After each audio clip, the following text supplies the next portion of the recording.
बीते कुछ अरसे से अमेरिका, कनाडा और उसके जैसे कुछ देश भारत को घेरने की लगातार कोशिश कर रहे थे। कभी खालिस्तानियों को सपोर्ट करके, कभी यह बहाना बनाकर कि भारत विदेशी जमीन पर टारगेट किलिंग करवा रहा है, कभी फाइव आइज कंट्रीज का दबाव बनाकर कि उनके पास तो भारत के खिलाफ सारी इंटेलिजेंस है।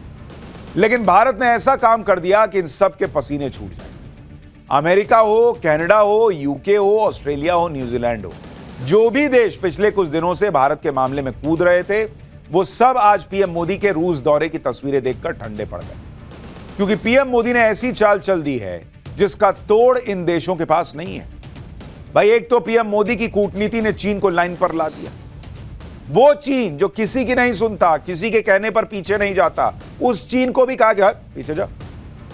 फिर अब रूस जाकर पीएम मोदी ने सीधा मैसेज दे दिया कि अगर रूस, चीन और भारत एक हो गए तो फिर ये त्रिनेत्र पश्चिमी देशों की फाइव आइज पर भारी पड़ जाएगा। क्योंकि वो तो सोचे बैठे थे कि रूस, चीन साथ हो सकते हैं लेकिन भारत नहीं आएगा, भारत, रूस साथ हो सकते हैं लेकिन चीन नहीं आएगा। लेकिन रूस, चीन और भारत, ये ट्रायंगल भी बन सकता है, ये त्रिनेत्र भी बन सकता है, ये सोच नहीं रहे थे। अब अगर रूस, चीन, भारत एक साथ आ गए तो ये जो इन्होंने फाइव आइज बनाई है, 5 आंख, उसको ये त्रिनेत्र फोड़ देगा। इनके आंखों से आंसू निकल जाएंगे। इसके बारे में आज हम आपको विस्तार से पाठशाला में बताएंगे कि यह कैसे होगा। लेकिन पहले यह देख लीजिए कि पीएम मोदी के रूस दौरे पर आज क्या क्या हुआ। वो तस्वीरें आपको दिखाएंगे जिन्हें देश देखकर पश्चिमी देश जल भुन रहे हैं। भारत में भी इंडी गठबंधन को कोई बहुत आराम तो नहीं मिल रहा होगा। इन तस्वीरों को देखकर आज पश्चिमी देशों के कर्ता धर्ताओं की नींद नहीं आई। वो इस बात पर पछता रहे होंगे कि खालिस्तानियों के चक्कर में भारत का विरोध करके वो बड़ी गलती कर बैठे और उस कनाडा का साथ दे बैठे जो अपनी गोद में खालिस्तानियों को खिला पिला रहा है। यार मेरा बाबू खा ले। भारत के साथ संबंध बिगाड़कर अपने ही पैर पर कैसे इन देशों ने कुल्हाड़ी मारी है, आज एक एक तस्वीर प्योर डिप्लोमेटिक मैसेज है, जो अगर पश्चिमी देश पढ़ लेंगे तो उनकी अकल ठिकाने आ जाएगी। अब पश्चिमी देश इसी टेंशन में होंगे कि 4 महीने में पीएम मोदी दूसरी बार रूस चले गए। रूस पहुंचने से पहले बॉर्डर विवाद को लेकर भारत और चीन में समझौता हो गया। पश्चिमी देशों को यही लग रहा है कि पुतिन ने भारत और चीन के बीच विवाद सुलझाने को लेकर दोनों को अपने पाले में कर लिया है। वो इस बात से टेंशन में है कि भारत और चीन दोनों देशों के नेता पुतिन के बुलावे पर रूस में जमा हो रहे हैं। क्योंकि भाई, भारत का स्टैंड क्लियर था, जब तक बॉर्डर डिस्प्यूट नहीं सुलझेगा तब तक चीन से भी बायलैटरल बातचीत नहीं हो सकती, संबंध नहीं सुधर सकते। अब अचानक पुतिन चीन के भी दोस्त, पुतिन भारत के भी दोस्त, पुतिन जिनपिंग के भी दोस्त, पुतिन मोदी के भी दोस्त, और यहां अचानक से बॉर्डर का मसला सुलझ जाता है। अब ये देखकर जो है, ये कई देश अलबलाए हुए हैं। अरे बॉस, ये क्या ही खेल हो गया। देखिए, जब जब प्रधानमंत्री मोदी रूस जाते हैं तब अमेरिका और उसके दोस्त मंडली की धड़कनें बढ़ जाती हैं। उन्हें हर बार यह लगता है कि कहीं युद्ध में भारत का झुकाव रूस की तरफ ना हो जाए। अगर ऐसा हुआ तो कूटनीति के लेवल पर यह रूस की बड़ी जीत हो जाएगी। पीएम मोदी के रूस जाने पर पश्चिमी देश इतना नर्वस हो जाते हैं कि वो नरेंद्र मोदी और पुतिन को गले मिलते भी नहीं देखना चाहते। अगर नरेंद्र मोदी पुतिन को गले लगा लें तो बॉस ये नर्वसिया जाते हैं, हंगामा खड़ा हो जाता है। लेकिन अगर नरेंद्र मोदी रूस के राष्ट्रपति व्लादिमीर पुतिन को उनके सामने ही ये कह दें कि ये युद्ध का दौर नहीं है, पश्चिमी देश नाचने लगते हैं, नरेंद्र मोदी के नाम का डंका पीटने लगते हैं। पीएम मोदी के रूस दौरे से सबसे ज्यादा टेंशन में तो अमेरिका होगा, क्योंकि उसे रूस से नैरेटिव की लड़ाई में भारत का साथ चाहिए, चीन से वर्चस्व की लड़ाई में नरेंद्र मोदी का साथ चाहिए। इसलिए जैसे ही पीएम मोदी रूस पहुंचे, अमेरिका को यह समझ आ गया होगा कि कनाडा और खालिस्तानियों के चक्कर में उसने भारत को लपेटने की बड़ी गलती कर दी। रूस पहुंचकर कैसे पीएम मोदी ने पश्चिमी देशों की कूटनीतिक क्लास लगा दी, उसके बारे में आपको आगे एक एक डिटेल बताऊं। पहले आपको पीएम मोदी के रूस दौरे की कुछ शानदार तस्वीरें दिखाता हूं। पीएम मोदी जब रूस के शहर कजान पहुंचे तो वहां रूसी नागरिक कृष्ण भक्तों ने पीएम मोदी का स्वागत किया, उन्हें कृष्ण भजन गाकर सुनाया। पीएम मोदी भी हाथ जोड़कर उनकी भक्ति को नमन करते दिखे। तस्वीर देखिए एक बार। नमस्ते सरस्वती देवी गौरवाणी प्रचारिणे निर्विशेष शून्यवादी प्रसत्याग्निशतारिणे जय श्री कृष्ण चैतन्य कजान के होटल में रूस के कलाकारों ने डांस कार्यक्रम के साथ पीएम मोदी का स्वागत किया। पीएम मोदी ने भी ताली बजाकर इन कलाकारों का हौसला बढ़ाया।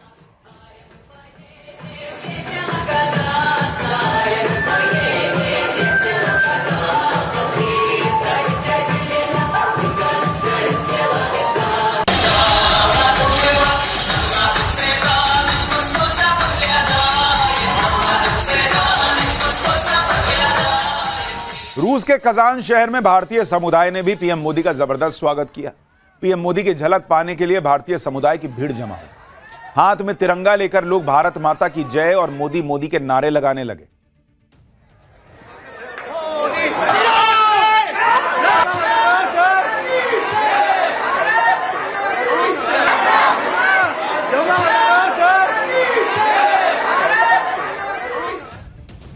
पीएम मोदी का विमान जब रूस के कजान में लैंड हुआ तो एयरपोर्ट पर ही उनका भव्य स्वागत हुआ। रूस के प्रशासन की तरफ से एयरपोर्ट पर ही लड्डू और केक से उनका स्वागत हो गया। आप देखिए, एयरपोर्ट पर ही लड्डू और केक, जलेबी नहीं थी वहां।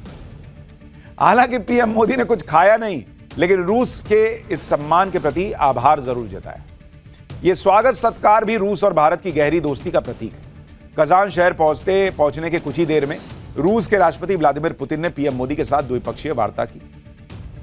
इस बातचीत के दौरान दोनों नेता उसी गर्मजोशी से मिले जैसे वो अक्सर मिलते हैं। रूस के राष्ट्रपति ने उसी गर्मजोशी के साथ पीएम मोदी से बातचीत की। दोनों नेताओं ने एक दूसरे को गले लगाया। मोदी और पुतिन की यही दोस्ती अमेरिका को असहज कर देती है। पीएम मोदी और पुतिन की यह मुलाकात इस वजह से भी खास है क्योंकि यूक्रेन दौरे के बाद पीएम मोदी की यह पहली रूस यात्रा है। हाल में दूसरी बार गए हैं, लेकिन रूस गए, फिर यूक्रेन गए, अब फिर रूस गए। अगस्त में पीएम मोदी यूक्रेन गए थे। वहां जाकर यूक्रेन के राष्ट्रपति ज़ेलेंस्की से भी मिले थे। पीएम मोदी की इस यात्रा के बाद से कई लोगों को यह लग रहा था कि कहीं रूस इस यात्रा से न चिढ़ जाए, लेकिन आज जिस गर्मजोशी से रूस के राष्ट्रपति ने पीएम मोदी का स्वागत किया, उसने सारे डाउट्स दफन कर दिए। यूक्रेन दौरे के बाद भी रूस और भारत की दोस्ती पहले जैसी ही कायम, और यही नरेंद्र मोदी का जलवा है कि अपनी शर्तों पर सबसे रिश्ता निभा लेते हैं और किसी से रिश्ता खराब भी नहीं होता। अलग लेवल पे विदेश नीति चलती है। पिछली बार जब पीएम मोदी रूस गए थे तो उन्होंने पुतिन को गले लगाया था। तब उनके इस जेस्चर की पश्चिमी मीडिया ने खूब आलोचना की। तब ज़ेलेंस्की ने पीएम मोदी को भी कहा कि ये क्या किए। यहां तक कह दिया था कि दुनिया के सबसे बड़े लोकतंत्र के नेता ऐसे दिन मॉस्को में दुनिया के सबसे खूनी अपराधी को गले लगा रहे हैं जिस दिन यूक्रेन में बच्चों के अस्पताल पर मिसाइल से हमला हुआ। लेकिन फिर जब पीएम मोदी यूक्रेन पहुंचे तो ऐसा लगा जैसे ज़ेलेंस्की का सारी नाराजगी हवा हो गई। फिर वहां उन्होंने ज़ेलेंस्की को गले लगा लिया तो ज़ेलेंस्की सेट। और यह कोई छोटी बात नहीं है क्योंकि इस वक्त युद्ध का दौर है। हर देश अपना अपना फायदा देख रहा है। हर देश दूसरे देश को दुश्मन या दोस्त की कैटेगरी में बांट के देखता है। ऐसे वक्त में तीसरी बार प्रधानमंत्री बनने के बाद पीएम मोदी ने जैसी डिप्लोमेसी की है वैसे शायद दुनिया का कोई वर्ल्ड लीडर न कर पाए। भाई, जुलाई में पीएम मोदी रूस गए, पुतिन से गले मिले, युद्ध रोकने के लिए कहा। अगस्त में यूक्रेन गए, ज़ेलेंस्की से मिले, ज़ेलेंस्की से कहा युद्ध रोक दो। सितंबर में रूस के जानी दुश्मन अमेरिका गए, वहां बाइडेन से मिले, फिर वहां ज़ेलेंस्की से मुलाकात की। अमेरिकी दौरे पर फिलिस्तीन के पीएम अब्बास से मुलाकात की, फिलिस्तीन को मदद का भरोसा दिया, युद्ध खत्म करने की बात की। इस मुलाकात के एक हफ्ते के अंदर इजराइल के पीएम नेतन्याहू से फोन पर बात की, युद्ध रोकने की अपील की। फिर एक हफ्ते पहले अक्टूबर में एस जयशंकर को पाकिस्तान भेजा, पाकिस्तान को घर में घुसकर दुनिया के सामने उसकी सच्चाई दिखा दी। फिर खालिस्तान के मुद्दे पर कनाडा का झूठ दुनिया के सामने एक्सपोज किया। और इन सब के बीच यूरोप, अमेरिका और भारत के खुद के बड़े दुश्मन चीन से अपनी बात मनवाई और चीन को बॉर्डर पर कदम वापस लेने के लिए मजबूर कर दिया। और अब फिर रूस जाकर पुतिन से गले मिल ली। बॉस, आप सोचिए, आप ऑफिस में ऐसा नहीं कर पाइएगा कि मान लीजिए ऑफिस में 4 बॉस हैं और इनकी आपस में न बनती हो तो आदमी इसी में अलबला जाता है कि किसके साथ चाय पिए, किसके साथ कॉफी पिए। ना बॉस, आपको वो देख लेगा आपके साथ तो बड़ी दिक्कत हो जाएगी। यहां नरेंद्र मोदी अलग लेवल पे खेल रहे हैं। जो लोग कहते थे नरेंद्र मोदी को विदेश नीति की समझ नहीं है, बॉस कौन सा दुनिया का नेता बताइए जो ऐसा कर पा रहा है कि सबसे दोस्ती चल रही है, सबसे बातचीत चल रही है, किसी को छोड़ नहीं रहे और सबको समझा रहे हैं। कहां लड़ाई में पड़े हो यार।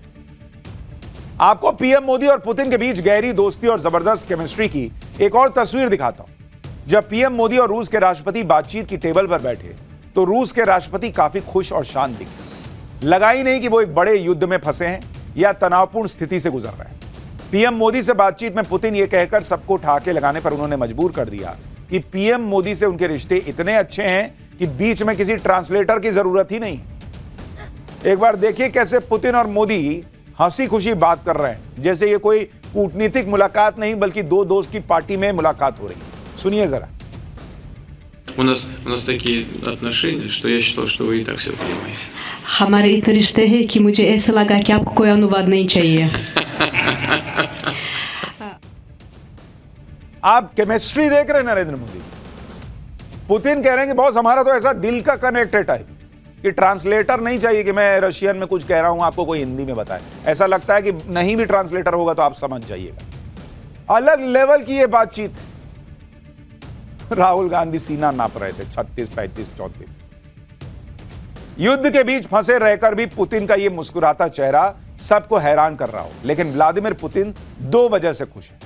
पहली वजह तो यह है कि अंतर्राष्ट्रीय लेवल पर रूस को अलग थलग करने की कोशिशों के बीच रूस ने अपने देश में 36 देशों के नेताओं को जुटा लिया। दूसरी वजह यह है कि भारत और चीन के नेता रूस में, और रूस के राष्ट्रपति पुतिन ने पिछले महीने यह कहा था कि यूक्रेन के साथ रूस की संभावित शांति वार्ता में चीन, भारत और ब्राजील मध्यस्थ की भूमिका निभा सकते, और ये तीनों ही देश ब्रिक्स के सदस्य हैं। ऐसे में पूरी दुनिया की नजर इस वक्त रूस में होने वाले इस सम्मेलन पर टिकी है। सबको उम्मीद है कि इस सम्मेलन में युद्ध रोकने के किसी प्लान पर बातचीत हो सकती है। रूस पहुंचकर पीएम मोदी भी पुतिन के सामने यूक्रेन युद्ध का जिक्र करते दिखे और यह बात फिर दोहराई कि समस्याओं का समाधान शांतिपूर्ण तरीके से होना चाहिए। भारत इसमें हर मदद करने को तैयार है। नरेंद्र मोदी का स्टैंड कभी कभी नहीं पलटता कि अरे यार इतना अच्छा स्वागत कर दिया, कैसे इसको सुनाएंगे। वो मुंह पे सुनाते हैं भाई।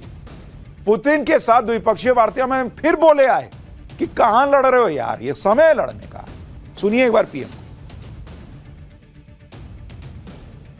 रूस और यूक्रेन के बीच चल रहे संघर्ष के विषय पर हम लगातार संपर्क में रहे हैं।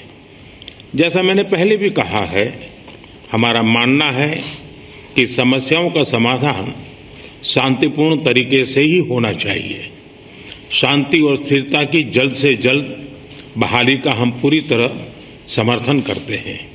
हमारे सभी प्रयास मानवता को प्रमुखता देते हैं। आने वाले समय में भी भारत हर संभव सहयोग देने के लिए तैयार है। एक्सेलेंसी, आज इन सभी विषयों पर विचार साझा करने का एक और महत्वपूर्ण अवसर है। इधर पीएम मोदी रूस पहुंचे, उधर भारत के विदेश मंत्री एस जयशंकर ने भारत और रूस की दोस्ती पर बड़ा बयान दे दिया। एस जयशंकर ने कह दिया कि अगर आप आजादी के बाद रूस के साथ हमारा इतिहास देखें तो मैं कह सकता हूं कि रूस ने कभी भी हमारे हितों को नकारात्मक रूप से प्रभावित करने वाला कुछ नहीं। एस जयशंकर ने कहा कि ऐसे बहुत कम देश हैं जिनके बारे में आप ऐसा कह सकते हैं। आज रूस की स्थिति अलग है। रूस का वेस्ट के साथ संबंध स्पष्ट रूप से टूट चुका है, इसलिए आपके पास एक ऐसा रूस है जो एशिया की ओर बहुत ज्यादा मुड़ रहा है।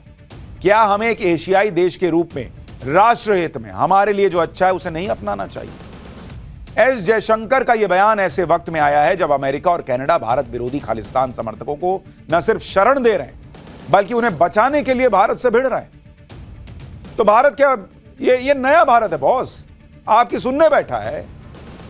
तुम नहीं दोगे साथ, खालिस्तानियों को पालोगे तो तुमको टैकल करना आता है भाई इस भारत को। उसने बता दिया कि हमारे साथ रूस है, तुमको रूस से दिक्कत हो गया, अब हम और रूस से दोस्ती करेंगे। तुमको खालिस्तानियों से दिक्कत नहीं है, हमको है। तुमको समझ में नहीं आ रहा कि तुम आतंकियों को पाल रहे हो, तो तुम रूस को गाली दोगे तो हम उसको गाली देने लग जाएंगे। अमेरिका और पश्चिमी देश भले कुछ भी कहते रहे, भारत पहले ही क्लियर कर चुका है कि वो अपने हितों की कीमत पर अमेरिका और पश्चिमी देशों के हां में हां नहीं मिलाएगा। भारत की रूस के साथ पुरानी दोस्ती है। अमेरिका या पश्चिमी देशों के लिए भारत रूस से दोस्ती नहीं तोड़ सकता। इसलिए आप देखिए कि इतने वक्त से यूक्रेन युद्ध चल रहा है, भारत ने कभी भी अमेरिका और पश्चिमी देशों की बातों की परवाह नहीं। भारत पर दबाव बनाया जा रहा था कि वो रूस के साथ अपने संबंधों को कुछ कम करे, लेकिन भारत ने किसी के दबाव में झुकने से इनकार कर दिया, उल्टे रूस के साथ रिश्ते और मजबूत किए। यही बात तो इन लोगों को पसंद नहीं आती। ये जो 5i, 3i, 2i, 5i करते हैं और खालिस्तानियों को लल्लो चप्पो करते हैं ये लोग, इसी चक्कर में तो करते हैं कि कुछ तो करके मोदी पे दबाव बने। अब मोदी झाड़ देते हैं कि हटाओ ये सब, इससे प्रेशर बनेगा। तुमको घेरना मुझे आता है। रूस और भारत ने 2030 तक 100 बिलियन डॉलर का व्यापार बढ़ाने का टारगेट रखा है।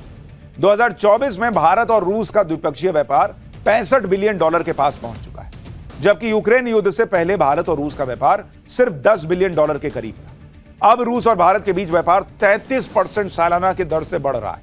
भारत और रूस के बीच ट्रेड तब तेजी से बढ़ा जब रूस ने भारत को डिस्काउंट पर तेल देना शुरू किया। अमेरिका और पश्चिमी देश लगातार इसका विरोध करते रहे कि रूस के साथ भारत इतना ट्रेड क्यों बढ़ा रहा है, लेकिन भारत ने रत्ती भर भी इन सब की परवाह नहीं की, ना ही किसी दबाव में भारत आया।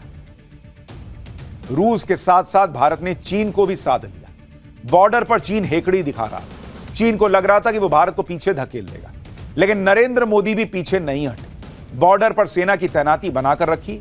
1 साल, 2 साल, 3 साल। जब चीन को लग गया कि अरे बॉस, ये वो भारत नहीं है जो एक जमाने में सोचता था कि चीन के बॉर्डर के पास इंफ्रास्ट्रक्चर बना देंगे तो चीन से रिश्ता बिगड़ जाएगा, चीन हमला न कर दे। ये वो वाली सरकार पहले वाली तो लग नहीं रही है, तो मोदी सरकार है, ये तो हिल ही नहीं रही, ये तो हट ही नहीं रहा आदमी, ये अपनी सेना को पीछे हटाने ही वाला नहीं लग रहा। राहुल गांधी बोलते रह गए कि नरेंद्र मोदी चीन से डरते हैं। चीन को ना समझ में आ रहा था कि कौन किससे डर रहा है, तो आज चीन मजबूर होकर बातचीत की लाइन पर आ गया। भारत के साथ जो चीन का लेटेस्ट समझौता हुआ है, उसके बारे में विदेश मंत्री एस जयशंकर ने बताया कि इस समझौते से दोनों देशों के बीच सीमा पर साल 2020 से पहले की स्थिति बहाल होगी। यानी कि साल 2020 में भारतीय सैनिक जिस हद तक गश्त कर रहे थे, अब फिर से वहीं तक गश्त कर सके। बॉस, ये काम चीन से कोई नहीं करा पाया कि उसको कहे धकेल दे गए पीछे जाओ वहां लाइन पर। चीन के विदेश मंत्रालय ने भी इस बयान देते हुए कहा कि दोनों पक्ष प्रासंगिक मामलों पर समाधान पर पहुंच गए हैं, जिसे चीन सकारात्मक रूप से देखता है। अगले चरण में चीन समाधान योजना को प्रभावी ढंग से लागू करने के लिए भारत के साथ काम करेगा। एलएसी पर चीन के साथ बातचीत में कुछ पॉजिटिव निकलकर आने का मतलब यह है कि आगे माहौल बेहतर करने के रास्ते बन रहे हैं, क्योंकि अब तक यह विवाद बहुत ही पेचीदा रहा। कुछ आसान मुद्दों का समाधान तो हो गया, लेकिन भारत चीन के रिश्तों में एलएसी को लेकर कठिन परिस्थितियां अब भी बनी हुई। खास तौर पर देप्सांग के मैदानों और पूर्वी लद्दाख के कुछ हिस्सों में सैनिकों की पूर्ण वापसी का मुद्दा अनसुलझा बना हुआ था। गोगरा हॉट स्प्रिंग जैसे इलाके से तो दोनों तरफ के सैनिक हट गए थे, लेकिन देप्सांग में सैनिकों की तैनाती और पेट्रोलिंग के मुद्दे को हल करना चुनौतीपूर्ण था। अब अगर कुछ सहमति पेट्रोलिंग को लेकर बनी है, तो मुमकिन है कि धीरे धीरे दूसरे अनसुलझे मुद्दे भी हल हो जाएंगे और भारत और चीन के बीच सीमा विवाद को लेकर भयंकर टकराव से जो रिश्ते बिगड़ गए थे, वो सामान्य होने की दिशा में बढ़े। पीएम मोदी के रूस जाने से अमेरिका को इस बात का भी डर सता रहा होगा कि कहीं फिर से रूस, चीन और भारत की तिकड़ी ना जमा होने लगे, क्योंकि ऐसा नहीं है कि यह पहले नहीं हुआ है। साल 2018 में रूस, चीन, Bharat RIC, Russia, India, China, इसका ट्राइलेटरल समिट हुआ था। तीनों देशों के बीच यह आखिरी समिट था। तब चीन के राष्ट्रपति ने तीनों देशों को मिलकर नए तरह के अंतर्राष्ट्रीय संबंधों को गढ़ने की वकालत की, लेकिन भारत और चीन के बीच एलएसी विवाद की वजह से RIC समिट फिर हो ही नहीं पाया। अमेरिका को डर है कि कहीं ये RIC समिट फिर से शुरू ना हो जाए। इसके अलावा ब्रिक्स का एक्सपेंशन भी हो रहा है। सऊदी अरब, इजिप्ट, ईरान, UAE जैसे देश इसमें जुड़ रहे हैं, जिससे एक नया वर्ल्ड ऑर्डर तैयार हो रहा है। ब्रिक्स समिट से ठीक पहले रूस के विदेश मंत्री ने यह कहकर अमेरिका को और टेंशन दे दी कि ये तिकड़ी देश कुछ सालों से औपचारिक तौर पर नहीं मिले, लेकिन आज भी ये मजबूत संबंध रखते हैं। यानी इंडिया, रशिया, चाइना आज भी मजबूत है।